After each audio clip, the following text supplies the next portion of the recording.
Howdy, I'm Northern Dice and I'm going to be unboxing my Kickstarter copy of Stop the Train, a board game adventure by Escape Plan Board Games. Now this is one that I backed a while ago, a good long while ago.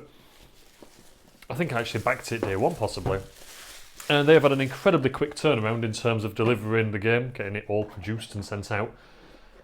But this is half blind because I can't remember anything about this. I know it's semi-co-op, I know it's a race, and I know there's secret objectives.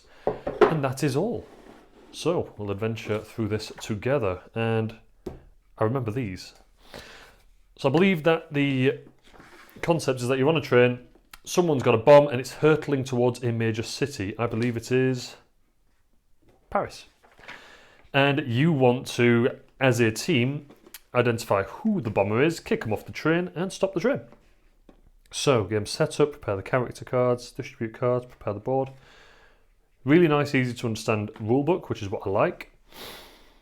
I like the fact that subheadings are so clear, but it's also a consistent aesthetic. I know it doesn't actually help, but in terms of how easy it is to look through,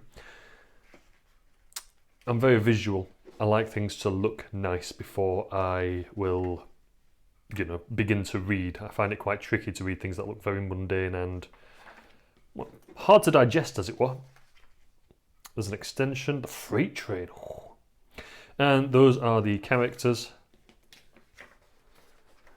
And I believe any of those characters can be the bomber as well. Emergency meeting cards, special thanks to... Am I in there? Of course not. More exciting adventures arriving soon. Very cool. Nice, easy to understand board game rulebook, which is always very welcomed. So, we've got one of the boards, a very large board with a hard to look at pattern that actually hurts my eye. Really nice and thick card. Is it easy to punch? Oh, yes it is. Still not the biggest fan of punching games. I had an awful experience not long ago. I punched something and you just heard the paper on top rip, and it's that heart-wrenching moment where you think you're going to peel it and it's just going to come off. So there we go, bit of track. I love the fact they've put the detail in to make it look quite 3D. Nice consistent theme across as well. I ain't going to punch all those. What we've got here? A playing zone with a speedometer. It seems to be going back a little bit to me now. I don't try my hardest not to do too much background research, so it can be quite half blind, because I like the fact that I get surprised by things. But I think, if memory serves, everybody gets to decide on their turn how fast the train is going, and of course with that, you're going to look quite suspicious if you're trying to get the train to Paris as quick as possible, but I know there are some objectives that are oriented around going as quick as possible or getting to Paris at a certain time. I'm really impressed by the actual thickness of this. I know I said I wasn't going to punch another one, but I just want to see, do these interlock nicely, or are they set within each other? Is it a set amount of interlockingness? No, they just marry up. I mean, I can see that they've got numbers associated to them and letters, so N would probably go to N or O. What's that? I'm just wondering whether there's much scope for different train layouts. That is a lot of big punch boards. Oh, what is this? Current player, first player token. Cool. And then we get to this, which is just a piece of card. It's got a bit of a strange feel to it. Does that go in there? I don't know. Does it go in there? Does it go like that? Oh. Ah, it's I can make your own insert, so you pop it there and boom, instant separation. What have we got here? Oh, these are some mega mighty, meaty, I can't call them meeple really, but they've got some right weight to them. Look at those. Look at the absolute thickness of them. Oh yeah, that's awesome. In some respects, I am a little bit happy that I didn't go for the little train model. I mean, I could 3D print one if I wanted, but I like the look of those. Those are very cool. Right, what we've got here effect. Let's crack open some of these cards. Let's see what we've got inside of this. Okie dokie, we've got some character references. Hard brake, hit the brakes, apply the brakes, apply the brakes. Maintain speed, accelerate, speed up. Full speed ahead. Oh, increase the speed to 180 kilometers an hour. So these are going to be things that players will want to do. Theft, maintain your current speed, or steal an unplayed intervention card from another player and increase the speedometer by that much. Sleight of hand. So there are things you can do, cards that players will have in their hands. Very good. Let's have a look at the character references very quickly. So if you're the saboteur, you want to cause a collision. Oh, so the saboteur is an actual role to play with him. Okay. But I do like the fact everyone will have this, because then you can actually check up on what people are doing and,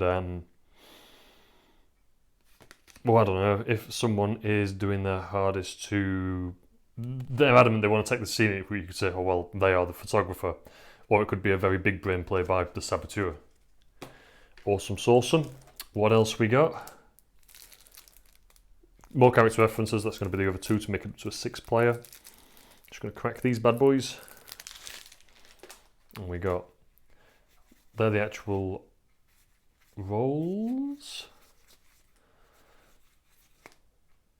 Another more intervention cards, things that you can do within. These are... I'll have a look at those in a second. These are your character cards. There are a lot of them. So we've got the Saboteur, Resistance Conspirator, Mission 1, Mission 2. So everyone's mission generally is to... Oh, apart from the Rogue. Ew. Generally, everyone wants to stop the train, but then they have their own personal mission, and I imagine they've got to do both to be a winner, so... I can't say that word. The Mayor of Paris would need to stop the train, and would also need to save all the passengers. If anyone is thrown off the train, you lose. I imagine that also means the saboteur. No one left on the train at the end needs a permit to travel to win. So you've got to do both. So you've got to act a bit suspicious to be able to get your personal win, as it were. So break the rail speed record to be at full speed on a downhill track. You'll want to be going quick, but that's going to raise questions as to why on earth you're doing that. And you say, I'm the speedster, and then, of course, the saboteur will say, no, I'm the speedster. And it'll lead to lots and lots of arguments as the train plummets, no doubt, headfirst into the Eiffel Tower and ruin everyone's day. But that's awesome. I love that. I love that idea. I love semi-co-op games. I love the idea that you'll argue the absolute socks off each other just to try and crash a train.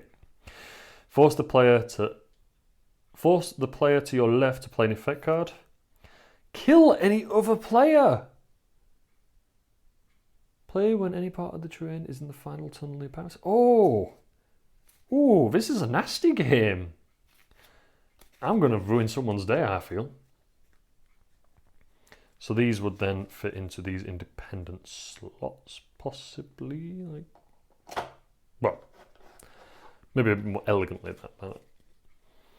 That's a very big box. I understand that boxes come in standardised sizes. Don't get me wrong. Locations. Signal box vote, so you can vote. Okay. I understand that the boxes are often, standardised sizes, but this seems very, very, very big for a game that could fit into a box half the size. But I understand, costs of production and such do come into this quite heavily, and if it wasn't a case of they picked a standardised size, the game might have cost twice as much, 3 times as much. But anyway, I have just started rambling there. This was Stop the Train by Escape Plan Games. My memory has just had a melt. Escape Plan Board Games. I've really enjoyed unboxing this. I cannot wait until there's a bit more laxness here in England for me to be able to play this with 4 players, possibly even 6 players. But until then, this will sit very nicely on my shelf of opportunity. Anyway, thank you ever so much for sticking around. I will catch you next time.